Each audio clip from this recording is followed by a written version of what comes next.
Hello friends, welcome to our YouTube channel UGC NET commerce made easy. I hope आप लोग सब बढ़िया होंगे। जैसे कि आपने टाइटल में देख ही लिया होगा, दिस इज़ पेपर 1 क्लास और 9th यूनिट स्टार्ट की हुई है। आज 9th यूनिट की 3rd क्लास है। तो इस क्लास में हम क्या डिस्कस करेंगे कि ह्यूमन इन्वायरमेंट इंटरेक्शन। सबसे पहले देखते हैं कि ह्यूमन इन्वायरमेंट इंटरेक्शन होता क्या है। ह्यूमन इन्वायरमेंट इंटरेक्शन का मतलब है वो तरीके जिनसे इंसान नेचुरली इन्वायरमेंट को मॉडिफाई करते हैं, उसके साथ अडेप्ट होते हैं और उस पर डिपेंड करते हैं। ये एक रेसिप्रोकल रिलेशनशिप है जहाँ ह्यूमंस इन्वायरमेंट को चेंज करते हैं, जैसे फार्मिंग या कंस्ट्रक्शन से, और इन्वायरमेंट भी ह्यूमन पे इम्पैक्ट डालता है, जैसे क्लाइमेट चेंजेस से हेल्थ इश्यूज़। ये कंसेप्ट ज्योग्राफी और इन्वायरमेंट स्टडी का कोर में है, जो बताता है कि ह्यूमन इन्वायरमेंट का पार्ट है, ना ही उसे अलग। हायर एजुकेशन में ये इंटरडिसिप्लिनरी रिसर्च है को प्रमोट करता है, जैसे इकोलॉजी और सोशियोलॉजी के कॉम्बिनेशन में, ताकि स्टूडेंट सस्टेनेबल लिविंग सीखें।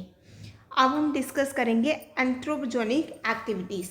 एंथ्रोपोजेनिक एक्टिविटीज़ यानी वो एक्टिविटीज़ जो ह्यूमन एक्शन से ओरिजिनेट होती हैं, इकोसिस्टम को प्रोफाउंडली शेप करती हैं और अक्सर सिग्निफिकेंट इन्वायरमेंटल डिग्रेडेशन का कॉज बनती हैं, जैसे इंडस्ट्रियलाइजेशन से पोल्यूशन या डिफॉरेस्टेशन से बायोडाइवर्सिटी लॉस। ये एक्टिविटीज़ नेचुरल बैलेंस को डिस्टर्ब करती हैं और लॉन्ग टर्म में इरिवर्सिबल डैमेज कर सकती हैं। ये term anthropogenic Greek word anthropos मतलब ह्यूमन से आता है, जो बताता है कि ये ह्यूमन इंड्यूस्ड है, ना कि नेचुरल, जैसे कि अर्थक्वेक्स। रिसर्च में ये क्लाइमेट मॉडल में यूज़ होता है ताकि ह्यूमन इम्पैक्ट क्वांटिफाई किए जा सकें, और हायर एजुकेशन में ये इन्वायरमेंटल एथिक्स कोर्सेज के लिए फाउंडेशनल है। तो सबसे पहले हम कंसेप्ट डिस्कस करेंगे, concept of human environment interactions, कि क्या क्या इसके इंटरेक्शंस हैं। ह्यूमन इन्वायरमेंट इंटरेक्शन में जैसे ह्यूमन एक्टिविटीज़ और उनके सराउंडिंग के बीच रेसिप्रोकल रिलेशनशिप शामिल है, जहां ह्यूमन एक्शन इन्वायरमेंट को ऑल्टर करते हैं, जैसे माइनिंग से सॉइल इरोजन, और इन्वायरमेंटल चेंजेस भी ह्यूमन सोसाइटीज़ पे इफ़ेक्ट डालते हैं, जैसे ड्रॉट्स से फूड सिक्योरिटी। ये एक साइकिल है जो बताता है कि हम इन्वायरमेंट से डीपली कनेक्टेड हैं और इसका इम्बैलेंस ग्लोबल इशू जैसे माइग्रेशन या कॉन्फ्लिक्ट क्रिएट करता है।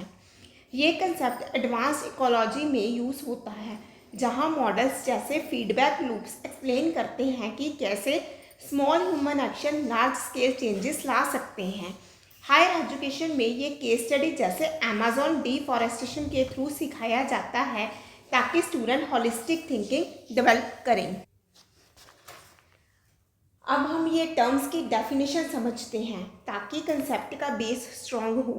डेफिनेशन को डीपली अंडरस्टैंड करना ज़रूरी है, क्योंकि ये रिसर्च पेपर या पॉलिसीज़ में यूज़ होते हैं और इनका एक्यूरेट यूज़ क्रेडिबिलिटी बढ़ाता है। ये सेक्शन फाउंडेशनल है, जो हायर एजुकेशन में इन्वायरमेंटल साइंस कोर्सेज के स्टार्टिंग पॉइंट के तौर पे यूज़ होता है, ताकि स्टूडेंट बेसिक टर्म से फेमिलियर हो जाएं और एडवांस्ड टॉपिक जैसे क्लाइमेट मॉडलिंग पे मूव कर सकें। ह्यूमन इन्वायरमेंट इंटरेक्शन का मतलब है ह्यूमन सोसाइटीज़ और नेचुरल सिस्टम के बीच डायनामिक इंटरप्ले, जिसमें ह्यूमन रिसोर्सेज को एक्सप्लॉइट जैसे माइनिंग, मॉडिफाई जैसे कि फार्मिंग, या कंजर्व जैसे प्रोटेक्टेड एरियाज करते हैं। ये डायनामिक इसलिए है क्योंकि ये कांस्टेंट चेंज में होता है, जैसे टेक्नोलॉजी एडवांस्ड से न्यू वेज ऑफ इंटरेक्शन आते हैं। ये डेफिनेशन पॉल रॉबिन्स की वर्क से इंस्पायर्ड है, जो बताता है कि इंटरेक्शन पॉजिटिव कंजर्वेशन या नेगेटिव मतलब एक्सप्लॉयटेशन हो सकती है। हायर एजुकेशन में ये GIS मतलब जोग्राफिक इंफॉर्मेशन सिस्टम टूल्स के साथ यूज़ होते हैं, ताकि इंटरेक्शन मैप किए जा सके और सस्टेनेबल स्ट्रैटेजीज डेवलप हों। एंथ्रोपोजेनिक एक्टिविटीज़ का मतलब है ह्यूमन इंडोर्स एक्शन जैसे इंडस्ट्रियलाइजेशन और डिफॉरेस्टेशन, जो इकोसिस्टम पे इम्पैक्ट डालती हैं। ये नेचुरल प्रोसेसेस जैसे वॉल्केनिक इरप्शन से डिस्टिंग्विश होते हैं, क्योंकि उनका ओरिजिन ह्यूमन बिहेवियर में होता है, ना कि नेचुरल साइकिल में। ये टर्म आईपीसीसी मतलब inter government panel on climate change report में बहुत यूज़ होते हैं, जो बताते हैं कि 90% क्लाइमेट चेंज एंथ्रोपोजेनिक है। हायर एजुकेशन में ये environmental impact assessment EIA courses में सिखाया जाता है, ताकि स्टूडेंट ह्यूमन एक्शन के कॉन्सिक्वेंसेस एनालिसिस कर सकें। इन्वायरमेंटल इम्पैक्ट का मतलब है इन एक्टिविटीज़ के कॉन्सिक्वेंसेस जो इंडिकेटर्स हैं, जैसे कार्बन एमिशन, हैबिटेट लॉस या पोल्यूशन लेवल के थ्रू मेजर्ड होते हैं। ये इम्पैक्ट शॉर्ट टर्म जैसे ऑयल स्पिल से इमीडिएट पोल्यूशन या लॉन्ग टर्म जैसे कि ग्लोबल वार्मिंग हो सकते हैं, और इनको क्वांटिफाई करना ज़रूरी है ताकि मिटिगेशन स्ट्रैटेजीज बनाई जा सकें। ये concept environmental impact assessment EIA laws में यूज़ होते हैं, जो प्रोजेक्ट्स इम्प्रूव करने से पहले इम्पैक्ट चेक करते हैं। हायर एजुकेशन में ये मैट्रिक्स जैसे कार्बन फुटप्रिंट्स कैलकुलेटर्स के थ्रू सिखाए जाते हैं, ताकि स्टूडेंट डाटा ड्रिवन डिसीजंस ले सकें। Now come on next topic, that is types of interactions. अब हम ह्यूमन इन्वायरमेंट इंटरेक्शन के टाइप्स देखते हैं, जो पॉजिटिव और नेगेटिव में डिवाइड होते हैं। ये क्लासिफिकेशन हेल्प करता है अंडरस्टैंड करने के कैसे ह्यूमन इन्वायरमेंट को अफेक्ट करते हैं, उससे सल्यूशन निकलते हैं। ये टाइप्स रिसर्च में यूज़ होता है, जैसे केस स्टडीज़ में, और हायर एजुकेशन में स्टूडेंट्स को रियल वर्ल्ड एग्जाम्पल से सिखाया जाता है, ताकि वो बैलेंस्ड व्यू डेवलप करें। सबसे पहले हम पॉजिटिव इंटरेक्शंस के बारे में स्टडी करेंगे।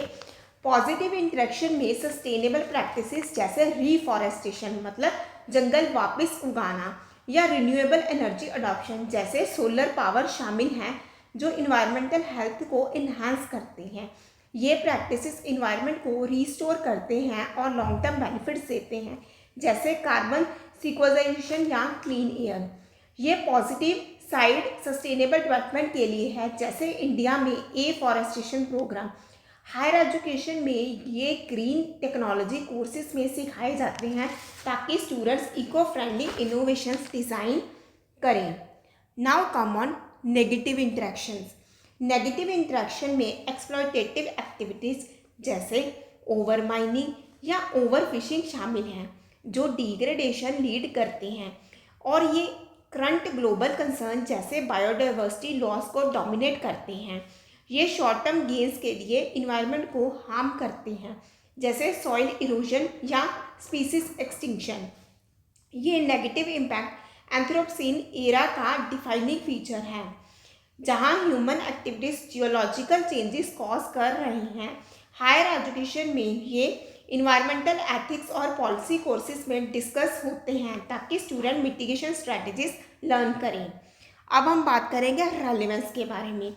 रेलेवेंस ये है कि हायर एजुकेशन में ये इंटरेक्शन इंटरडिसिप्लिनरी रिसर्च को इन्फॉर्म करते हैं, इन्वायरमेंटल साइंस, ज्योग्राफी और पॉलिसी स्टडीज़ में, और सस्टेनेबल डेवलपमेंट पे एम्फसाइज करता है। ये स्टूडेंट को मल्टी डिसिप्लिनरी थिंकिंग सिखाता है, जैसे कंबाइनिंग बायोलॉजी और इकोनॉमिक्स फॉर इको पॉलिसीज़। ये NEP 2020 के साथ अलाइन करते हैं, जो इन्वायरमेंटल एजुकेशन प्रमोट करता है। यूनिवर्सिटीज़ में ये रिसर्च प्रोजेक्ट्स जैसे इम्पैक्ट असेसमेंट के थ्रू अप्लाइड होते हैं, ताकि रियल वर्ल्ड सॉल्यूशंस डेवलप हों। अब हम देखेंगे कि एंथ्रोपोजेनिक एक्टिविटीज़ की मेन क्या क्या इसकी एक्टिविटीज़ हैं। अब की एंथ्रोपोजेनिक एक्टिविटीज़ देखते हैं, जो ह्यूमन इंड्यूस्ड और इन्वायरमेंट पे मेजर इम्पैक्ट डालते हैं। ये एक्टिविटीज़ पॉपुलेशन ग्रोथ, अर्बनाइजेशन और इंडस्ट्रियलाइजेशन से ड्रिवन हैं, जो इंडस्ट्रियल रेवोल्यूशन से इंटेंसिफाई हुई हैं। ये सेक्शन बताता है कि कैसे ये activities global warming, global environmental crisis के रूट कॉजेज हैं। हायर एजुकेशन में ये केस स्टडी जैसे IPCC रिपोर्ट्स के थ्रू सिखाए जाते हैं, ताकि स्टूडेंट हिस्टोरिकल कंटेक्स्ट समझें। एंथ्रोपोजेनिक एक्टिविटीज़ इकोनॉमिक जैसे कि प्रॉफिट, सोशल जैसे कि बेटर लिविंग, और टेक्नोलॉजिकल परसूट जैसे कि इनोवेशन से स्टेम करते हैं। मेजर कैटेगरीज पॉपुलेशन ग्रोथ मतलब ज़्यादा लोगों से रिसोर्सेज डिमांड, अर्बनाइजेशन मतलब सिटीज़ का एक्सपेंशन, और इंडस्ट्रियलाइजेशन जैसे कि फैक्ट्री से ड्रिवन है। जो इंडस्ट्रियल रेवोल्यूशन 18th सेंचुरी से इंटेंसिफाई हुए हैं, ये इंटेंसिफिकेशन ग्लोबल वार्मिंग और पोल्यूशन के लिए रिस्पॉन्सिबल हैं। रिसर्च में ये हिस्टोरिकल एनालिसिस के थ्रू स्टडी किए जाते हैं ताकि फ्यूचर प्रेडिक्शन बनाए जा सकें, और हायर एजुकेशन में ये इन्वायरमेंटल हिस्ट्री कोर्सेज में इंक्लूड होते हैं। सबसे पहले आता है इंडस्ट्रियलाइजेशन एंड फॉसिल फ्यूल्स। पहली की एक्टिविटी है इंडस्ट्रियलाइजेशन और फॉसिल फ्यूल्स यूज़, जो मॉडर्न इकोनॉमी का बेस है लेकिन इन्वायरमेंट के लिए बहुत हार्मफुल। ये एक्टिविटी कार्बन डाइऑक्साइड एमिशन के मेजर सोर्स है। हायर एजुकेशन में ये एनर्जी ट्रांजिशन रिसर्च पे फोकस करता है। नेक्स्ट है deforestation and land use. Description में ये मैन्युफैक्चरिंग, एनर्जी प्रोडक्शन और ट्रांसपोर्टेशन एक्सपेंशन है जो फॉसिल फ्यूल्स जैसे कि कोल, ऑयल, गैस पे रेलेवेंट है। ये फैक्ट्रीज, पावर प्लांट और व्हीकल से रिलेटेड है जो इकोनॉमिक ग्रोथ को ड्राइव करते हैं लेकिन ग्रीन हाउस गैसेस रिलीज करते हैं। ये एक्सपेंशन 19th सेंचुरी से शुरू हुए जो आज 80% ग्लोबल एनर्जी फॉसिल फ्यूल से आती हैं। इन्वायरमेंटल साइंस में ये कार्बन साइकिल डिस्टर्बेंस के थ्रू एक्सप्लेन किए जाते हैं। अब हम इसकी एग्जांपल्स देखते हैं इंडस्ट्रियलाइजेशन की। एग्जांपल फैक्ट्री एमिशन जैसे smoke from chimney, vehicle exhaust जैसे कि कार से पोल्यूशन, और पावर प्लांट ऑपरेशन जैसे कि कोल बर्निंग से कार्बन डाइऑक्साइड। ये सब एयर क्वालिटी को डिग्रेड करते हैं और रेस्पिरेटरी डिजीजेस कॉज करते हैं। ये एग्जांपल्स अर्बन एरियाज में कॉमन है जैसे दिल्ली में पोल्यूशन। रिसर्च में ये एमिशन इन्वेंटरीज के थ्रू मेजर्ड होते हैं। स्केल के हिसाब से 2025 तक human activities green house gases emission का मेजॉरिटी कंट्रीब्यूट करते हैं जो ग्लोबल वार्मिंग को एक्सेलरेट मतलब बढ़ा रहे हैं। IPCC रिपोर्ट के अकॉर्डिंग 75% एमिशन एंथ्रोपोजेनिक हैं। ये स्केल क्लाइमेट मॉडल में यूज़ होता है जो प्रिडिक्ट करते हैं कि 2 डिग्री सेल्सियस वार्मिंग क्रॉस होने से कैटास्ट्रॉफिक चेंज होंगे। हायर एजुकेशन में ये क्लाइमेट पॉलिसी कोर्सेज में डिस्कस्ड होते हैं। Now come on next, that is deforestation and land use change. दूसरी एक्टिविटी है डिफॉरेस्टेशन और लैंड यूज चेंज जो बायोडाइवर्सिटी के लिए बड़ी थ्रेट है। ये एक्टिविटी कार्बन सिंक को रिड्यूस करता है। हायर एजुकेशन में ये रिमोट सेंसिंग टूल से स्टडी होता है। डिस्क्रिप्शन में ये फॉरेस्ट को क्लियर करना है मतलब एग्रीकल्चर खेती, अर्बन डेवलपमेंट मतलब सिटीज़ बनाना, लॉगिंग मतलब लकड़ी काटना। ये लैंड कवर को चेंज करता है और सॉइल इरोजन कॉज करता है। ये एक्टिविटीज़ रैपिड पॉपुलेशन ग्रोथ से ड्रिवन है। ग्लोबल स्केल पर ये अमेज़न या इंडोनेशियन फॉरेस्ट में देखे जाते हैं। For example tropical rain forest को फार्मलैंड या सिटीज में कन्वर्ट करना, जैसे ब्राज़ील में सोयाबीन फार्मिंग के लिए फॉरेस्ट काटना।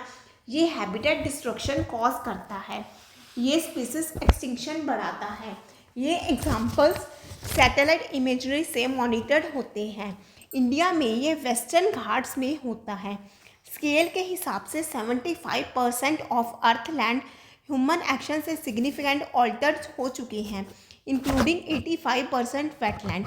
डिफॉरेस्टेशन 2025 में भी टॉप इन्वायरमेंटल इशू है क्योंकि हर साल 10 मिलियन हेक्टेयर फॉरेस्ट खत्म हो रहे हैं। ये स्केल बायोडाइवर्सिटी हॉटस्पॉट को थ्रेटन करता है। रिसर्च में ये डिफॉरेस्टेशन रेट्स कैलकुलेट करने के लिए GIS यूज़ होता है। Now come on next topic that is agriculture and overfishing. तीसरी एक्टिविटी है एग्रीकल्चर एंड ओवरफिशिंग जो फूड प्रोडक्शन के लिए ज़रूरी है लेकिन अनसस्टेनेबल तरीके से इन्वायरमेंट हार्म करते हैं। ये एक्टिविटी सॉइल और ओशन रिसोर्सेज को डिप्लीट करता है। हायर एजुकेशन में सस्टेनेबल एग्रीकल्चर कोर्सेज में सिखाया जाता है। डिस्क्रिप्शन में ये इंटेंसिव फार्मिंग प्रैक्टिसेस जैसे कि पेस्टिसाइड यूज़ करना और मराइन रिसोर्सेज का एक्सेसिव हार्वेस्टिंग के लिए। इंटेंसिव फार्मिंग जैसे मोनोकल्चर सॉइल न्यूट्रिएंट्स ख़त्म करता है। ये ग्रीन रेवोल्यूशन से इंटेंसिफाई हुए हैं। ओवरफिशिंग ओशन को एम्प्टी कर रहा है।